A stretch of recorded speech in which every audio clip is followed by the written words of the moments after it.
بسم الله الرحمن الرحيم الحمد لله رب العالمين والصلاة والسلام على أشرف الأنبياء والمرسلين نبينا محمد وعلى آله وصحبه أجمعين.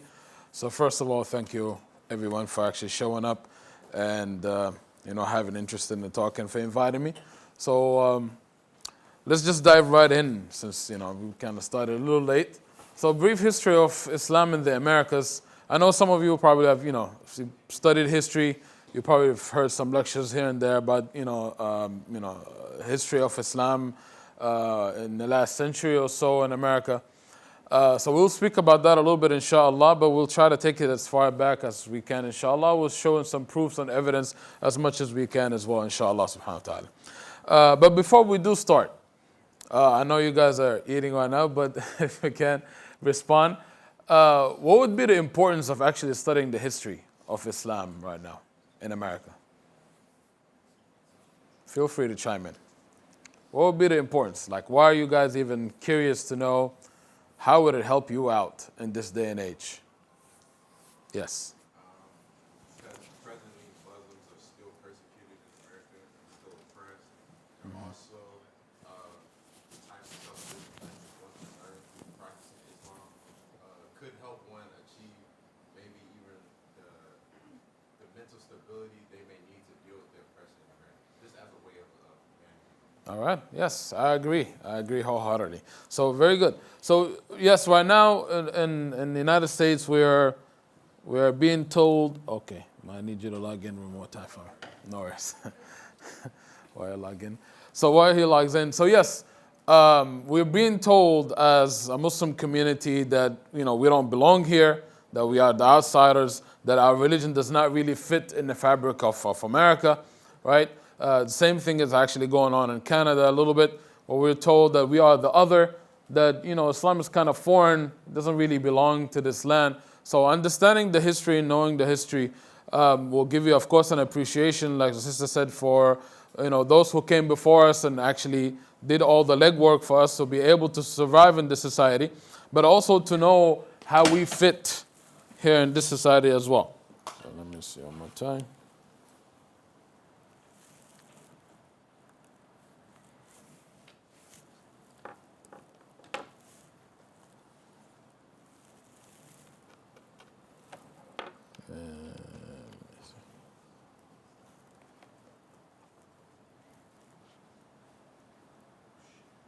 There we go. All right. So, I think I'm going to have to babysit your laptop real quick. Can't move far away from it. Okay, so let's begin. Bismillah. So, before we actually go into the history and go back, let's think about Muslim personalities that are well known in this society.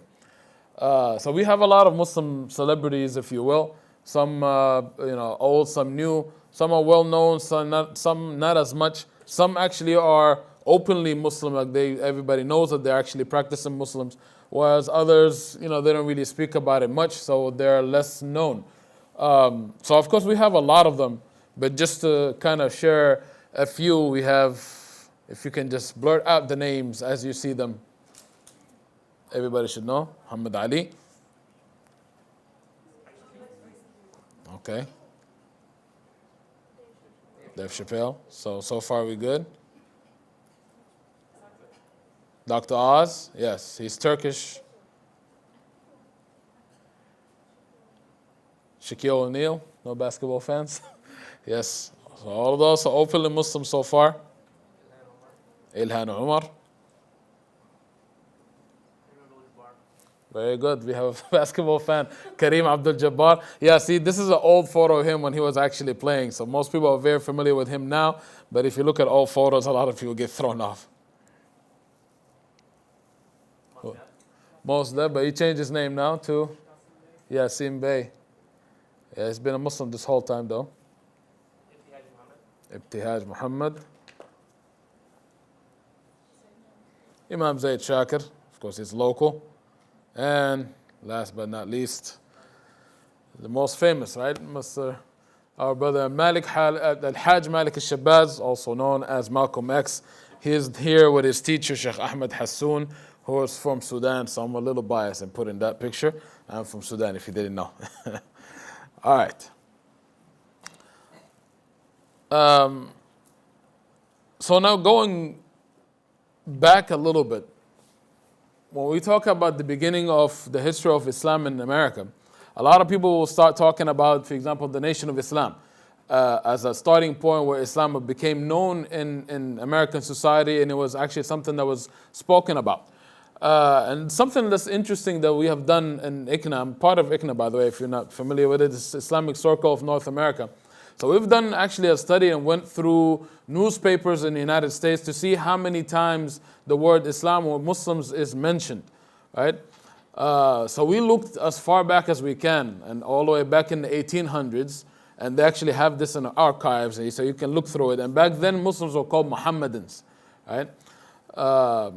So the mention was not really that often, like in so many decades, in about almost 100 years or so, Muslim or Islam was mentioned a few thousand times, right? Which is not really that much.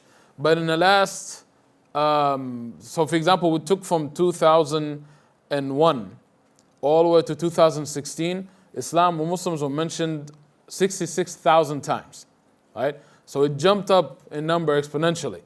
So a lot of people actually put credit or give credit to the Nation of Islam. And who is the other person, by the way? So the one on this side right here, who is this? Elijah Muhammad, right? So who's the leader of the Nation of Islam? What about this person next to him? Huh? Nope. Not W.D. Fard. Good guess though. Huh? He didn't inspire him, no. Not exactly. He's not really related to him in any way in that regard. That's Noble Drew Ali, right? He started the Moorish Science Temple. So he was a Christian, and then he traveled. He claimed that he traveled the world, was calling himself a professor, and then he said that he became a Muslim, and that he was given the task of teaching Islam in America, and that he came back, but he started his own thing, and he called it the Moorish Science Temple. Moors referring to North African Muslims, and he actually wrote a book that he called it Quran number 7, right? So it's something that's completely different from Orthodox Islam, but nonetheless he claimed to be a Muslim. Underline that word claim. But the thing is, a lot of people actually say that that's how Islam started, and that's part of the conversation that we even have as a Muslim community, and we say that before the Nation of Islam, most Muslims that came were kind of in hiding. Nobody really came to propagate Islam or talk about Islam or preach Islam or teach it in any kind of way, which is actually far from the truth. So, again, I'm being a little biased, but I'm giving one example here, and there are many. And by the way, so this talk, inshallah, is not really to give you all the information that's out there. I'm just going to give you some snippets, and just to kind of get you to be interested to see that there's actually a lot of information out there. And I would love for all of you to actually do the research on your own and look around and actually see what's out there. So I'm giving one example of a person who came before Elijah Muhammad, before Noble Drew Ali, very shortly before actually, to teach Islam. So you see the name, Sheikh Sati Majid Siwar al-Dahab. So again, I'm a little biased, like I said. He's also Sudanese. And actually, as a matter of fact, he's a relative. He's my great-grandfather's brother. So he came to the United States in 1904. And he was sent here to actually specifically teach Islam. Right? That's why he was given that title, Sheikh of Islam, in North America. Right? So he actually came here, and after he was in England, so he was in Sudan, became a scholar, went to Al-Azhar, studied there, graduated, and then went to England for some time in the 1800s and studied there, propagated Islam there and taught there, and then left and came to the United States in 1904. And he remained here until 1929. So, it's kind of interesting because he actually was in contact with both Noble Drew Ali and with Elijah Muhammad. So he heard about the teachings. But before he got to them, one of the reasons he said in his writings that he have back home, where he said why he came to the Americas, is because when he was in England, he heard that in the New York Times, there were a lot of publications, a lot of writings that attacks Islam. There was specifically a Catholic priest who was Italian originally, who was attacking Islam in the New York Times, and nobody was responding. So he said, that's my task. So I actually went to New York first, and he wanted to respond. So he started to write the New York Times. They never published any of his writing. So he actually took New York Times to court, saying that this is attacking Islam. We would like to respond, but you're not allowing us to. So you either have to pay us for damages, and the agreement was $200,000 to be paid to the Muslim community, or that you publish whatever we write. So the court, of course, ruled in his favor, and they published some of his writings, and that was in between 1905 until 1911. So that gained him some popularity, and he started to, move around and go to different cities and actually teach Islam. And he started to correspond with Elijah Muhammad. And they had some kind of agreement, and actually Elijah Muhammad, and I've actually met with individuals who actually were still living at that time, very old individuals, and they were saying that Elijah Muhammad actually spoke about his correspondence with Sheikh Sati, and that he told him that he's not going to actually teach Quranic Islam because the people are not ready for it. That was his own words. That I'm going to teach them what I think is going to pick them up, and then the person who will come after me will teach them proper Islam, Orthodox Islam. That's not my job. Right? So they disagreed, but they kept correspondence. Noble Drew Ali, on the other hand, said, this is Islam as I see it, I'm teaching it, you can't tell me anything. So he took him to court. He lived the American dream since then. He was suing people left and right. So he took him to court, trying to say that he does not speak for Islam. He's not teaching Islam. He's not teaching Quran. He has his own thing. But the court actually told him that we can't really rule in your favor until we hear a major Islamic institution that actually says what you are saying, that he's not a Muslim. So Sheikh Sati actually went back in 1929 to Al-Azhar to get a fatwa to say that Noble Drew Ali is not actually teaching Islam. So he got that fatwa, went to Sudan, got it from the Mufti, and they tried to come back, and they did not issue him a visa. They denied him his visa back then. So they did not allow him to come back to the United States. But he kept corresponding actually with a lot of Muslims that accepted Islam through him. He started a few Islamic organizations. He actually built the very first masjid in Detroit, right? And that was in 1921, I believe, when he built it in Detroit. And there were a lot of other Islamic scholars at the time that were opening masajid in different states and different cities as well. So he was not really the only one. But like I said, I'm just giving examples.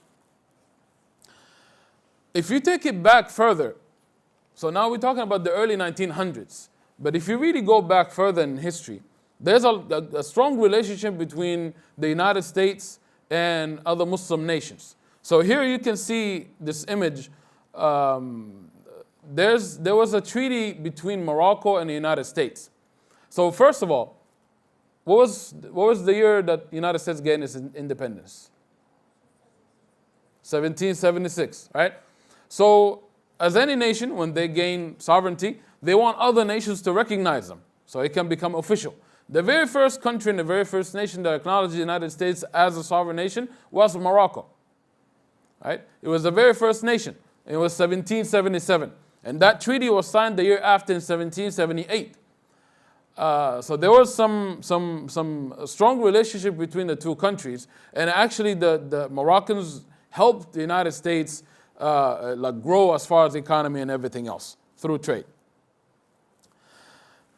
And also another thing that's kind of interesting. So the top picture, it shows a Marine, and the Marine's holding a sword, which is a sign that, something that the Marines, hold dear. Like they actually have it in the coat of arms and all of that. And it's one of the few services in the United States, military services, that actually have a sword as some kind of sign for them. And what's interesting is they actually got that sword from a different nation. It was gifted to the Marines specifically. So if you listen to the Marines' coat of arms, the song that they actually have, they mention, and the city of Tripoli in it, right? Tripoli is a city in Libya. And back then, again, they also had a relationship between the United States and Libya. And because they actually worked together to secure the Atlantic Ocean and the Mediterranean Sea, the Tripoli actually, the king back then, gave the sword as a gift to the Marines.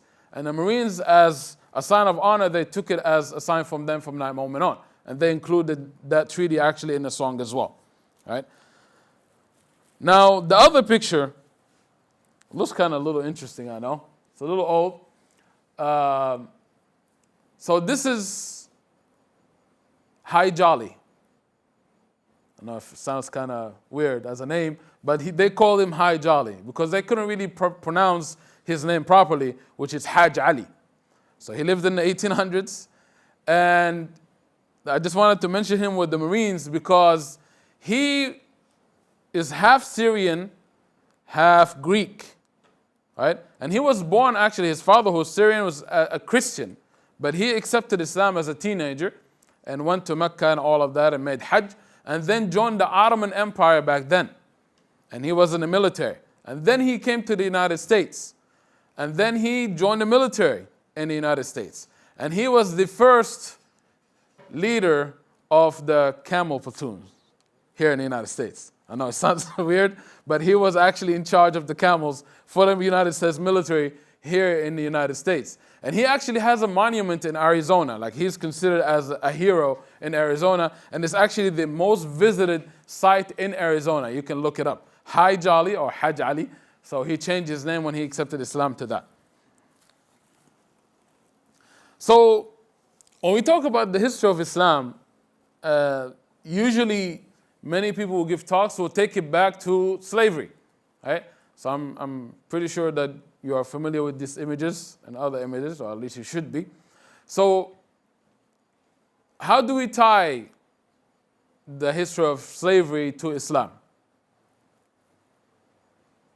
What do you usually hear? Yes. Africans brought over to the Middle Passage.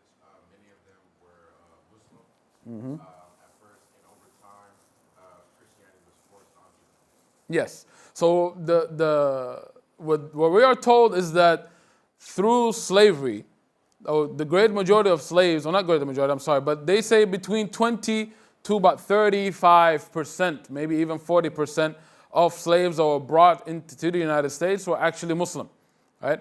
So some of them, or many of them, have lost that heritage of Islam because, as our brother mentioned, they were forced into Christianity. As we know from slavery, that people were not allowed to even read books or to study, to teach each other, that if you are caught doing any of those things, you're just executed, right? So it was very tough to pass on any kind of tradition or any of that. But that was not always the case. So you have a lot of slaves that came that kept their tradition and they taught it to others. Some are very well known as well. So you have, for example, Bilali Mohamed, who, and this is actually the document that he wrote, so it's called the Bilalian document. So you can look that up as well. Bilalian document. So this is actually his handwriting, and he was born in West Africa, in Guinea, in 1770. And then as a teen, he was captured and he was brought to the US as a slave, sold into a few slave owners. But then he actually wrote, I think that the thing that they have preserved right now is about 13 pages of his writing. And for a long time, they just thought it was his journal. Like, they thought it was just him just writing stuff in Arabic. Okay, looks fine. Until they started to study it, and they found out that he actually wrote the Risala of Ibn Abi Zayd al-Qayrawani, which is a book in Maliki fiqh that is usually taught in West Africa. So he not only knew it, but he memorized it by heart, right? And it's a very heavy, dense Maliki fiqh book. It's not easy. And it's not something that you just easily memorize. It's not like it's in prose or anything like that, right? And he actually wrote his own opinions to some of the issues that he disagreed with.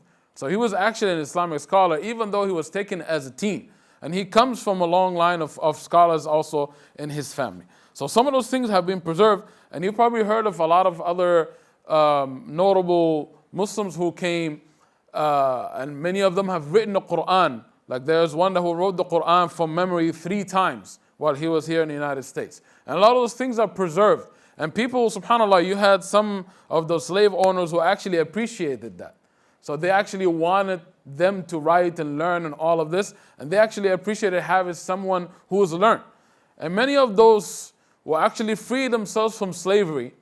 So for example, Bilal Muhammad was able to actually live on an island with some freed slaves as well. And when England came to actually have a war in the United States, he actually fought against them as well.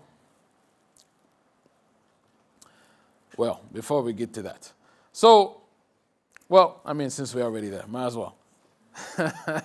So, slavery, many of us are not really taught in schools at least, unless you go and read in the history books. So Columbus, he's credited for not discovering America, but starting slavery. He is the person who actually started the slave trade, right? So when he came here and he saw, or he, quote unquote, discovered some of this new land, he actually went back after some years and started to bring slaves into the Americas so he can control some of the islands and cultivate it and so on. But I know the history as is told that he came to look for new land and all of that, and he was lost. Of course, none of it is true, not just the discovery, but the actual story of him being lost, or that he came to look for new land or for India. All of it is completely fabricated, right? So he was actually sent specifically with a mission, right? By Queen Isabel. Queen Isabel actually had a meeting with him in Al-Hamra castle or palace, which is Alhambra, which is in one city. Do you guys know what city Alhambra is in? Yes, Granada. Very good. Granada. So this right here, that's the castle as you saw on the bottom right there. And on the top is one of the courtyards that they have inside. And there's a specific room that if you actually go and visit, they actually preserved it because they knew that Queen Isabel had that meeting with Christopher Columbus in that room. She had just signed for the Muslims to have to evacuate Spain with King Mohamed al-Saghir, who was the last king of Andalusia. So she kicked the last group of Muslims out of Spain, and she wanted to actually pursue that further and go to the Americas. She already knew that there were Muslims here. So she sent Christopher Columbus specifically so she can get some stronghold in the Americas so she can fight and continue that fight. So that is actually recorded in history. Now again, interestingly, I'm trying to go a little fast because of the time. So with Columbus, just to show you that also the whole story of him being lost is just doesn't make sense, that on his ship, he actually have hired Muslim captains and Muslim sailors, and also non-Muslims as well that came with him. So for example, you have Pedro Alonso Nino, right? Who, if you look him up, it says that he's a Moor, he's North African originally, right, from Andalusia. He's a Muslim who was the captain of one of the 3 ships that Christopher Columbus came on. And he's been here before. So they actually knew the way, and that's why they were hired for that. Another interesting personality is Rodrigo de Triana. So he was the person, and that's why you see him pointing. Right? He has a few statues with him pointing like that. It's because he was credited to be the first person to actually see land on those ships. So Christopher Columbus was saying that I'm going to give such amount as a reward for the first person to actually spot land. Right? We've been sailing for a long time. Whoever sees land will get this much. So at 2 a.m., Rodrigo actually saw land, pointed to it. I see land at this port. So they go to it, but he doesn't get his reward. Why? Because Christopher Columbus said, well, you were not the first. I saw it first. Actually, 10 o'clock last night. It's just the light was so dim that I couldn't really say for sure that it was land. So I waited until you saw it. Then I was like, yeah, I was right. So you don't get nothing. So, he started early with the whole stealing thing. Yeah. So, it's kind of interesting that if you look at the writings, the journals that Christopher Columbus have actually left behind, there's a lot of interesting information in there that is not usually talked about. So back in the 20s, the Harvard professor who actually was looking through the writings of Christopher Columbus said that in his writings, there's proof that West Africans have already been here. Right? So for example, there are some writings in his journals where he talks about how the women that he found, because he didn't land in mainland America, he landed in the Caribbean, specifically in Cuba and Haiti, right? So he actually described the women of the area, and he said that they wear hijabs that looks West African, right? And he also talks about how the way they actually deal with gold and how they actually work their goldsmiths is very West African in its style as well, right? And one thing that is kind of disputed now, so a lot of people who are attacking and saying that it's not actually there, and some people, so we need some people to actually go in and verify this. But some say that he actually wrote that he saw a masjid in Cuba, and he, of course he's Italian, so he wrote down there's a mosque, right? That he saw it on top of one of the hills in Cuba. And he actually mentioned that he saw a lot of gold-tipped spears, which again is a West African thing.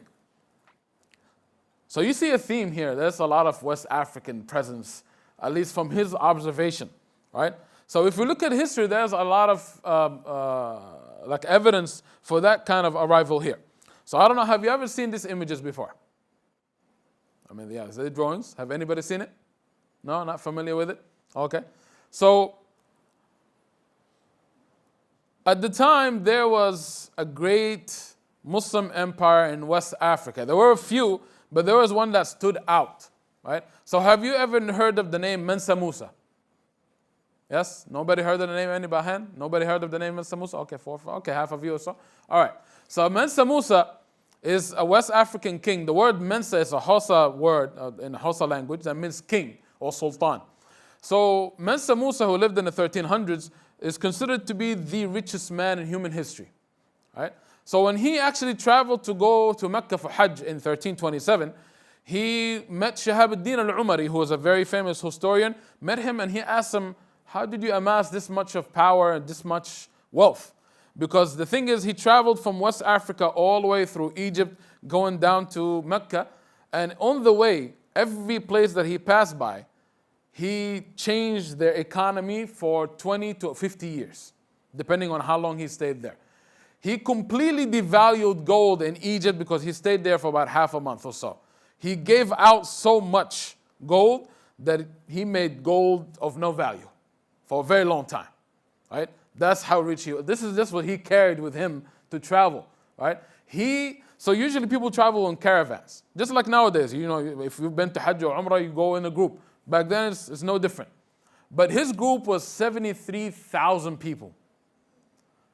All of them rich enough to actually have gold with them, right? And they had, camels and horses and all that, just carrying gold and silver, and just when he goes anywhere, he's just giving it left and right.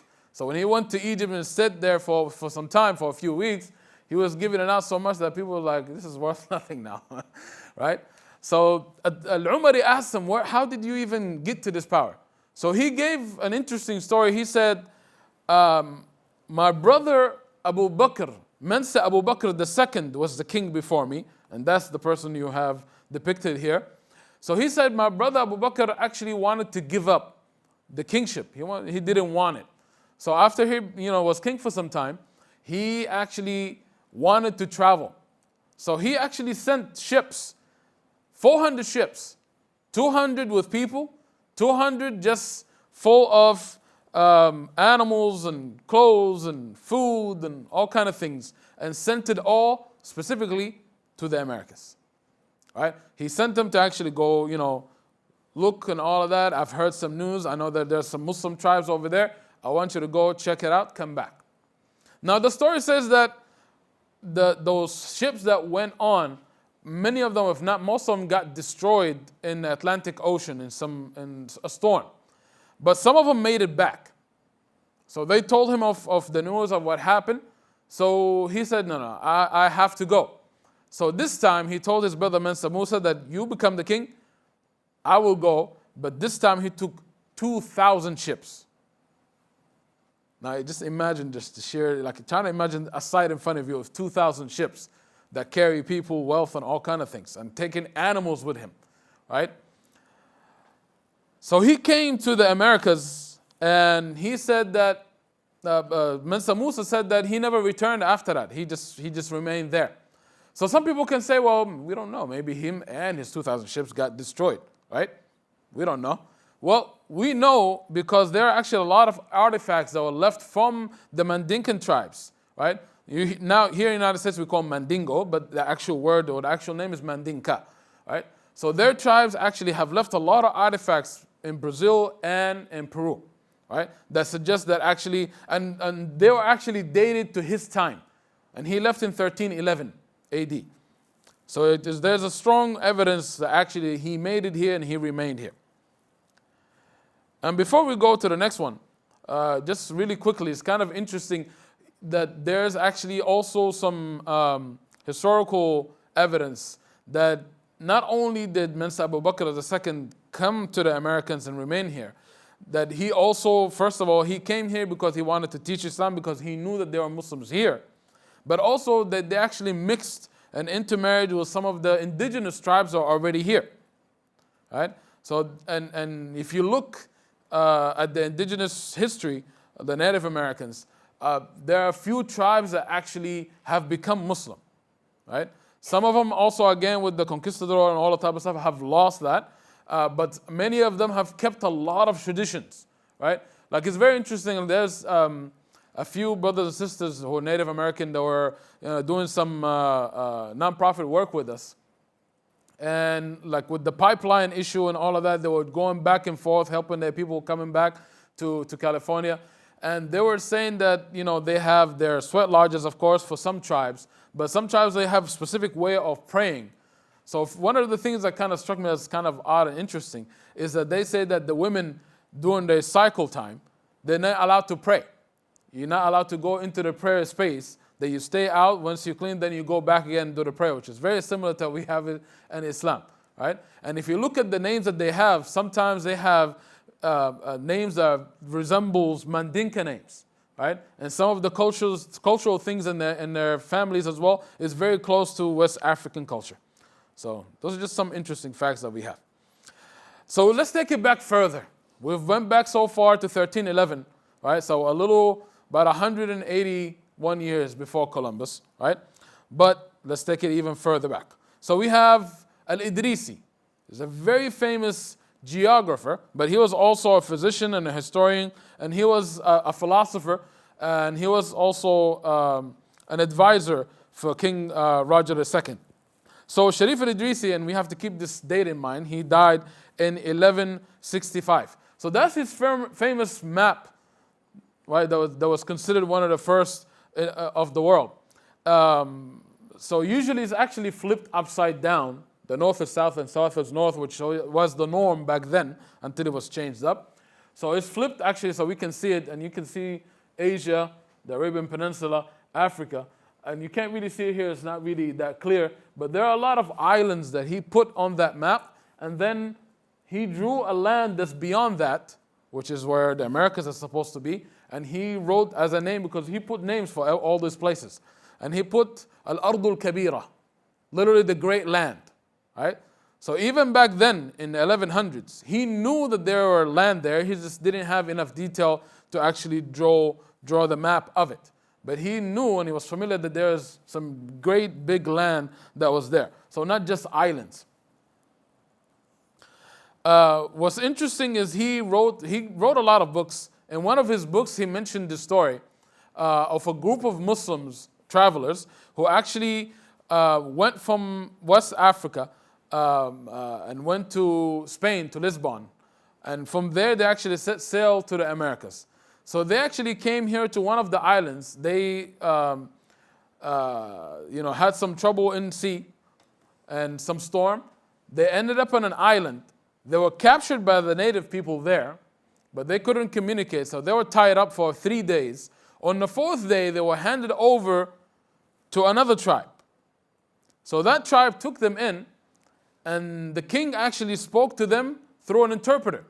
So an interpreter came who was speaking fluent Arabic and was interpreting between them and the king.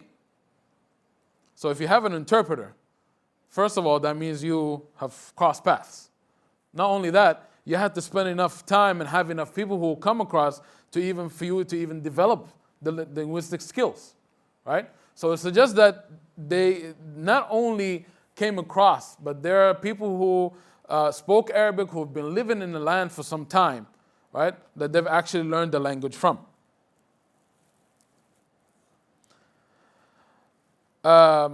Another, if you take it even further back, so now this is 889 AD, right? As-Sa'di, a very famous scholar, wrote in his book Shadarat al-Dhahab, which means translated into the meadows of gold. So he wrote about another traveler who was another Moor, Al-Khashkhash ibn al-Aswad, who traveled again from the same city that actually Christopher Columbus had set sail from, the exact same city. But now we're talking about 600 years before. He set sail from there and came to the Americas and stayed here for a few months and then went back. And he told the story about this land as well, right? So that evidence is actually there. And there are more. This is kind of the most interesting to me.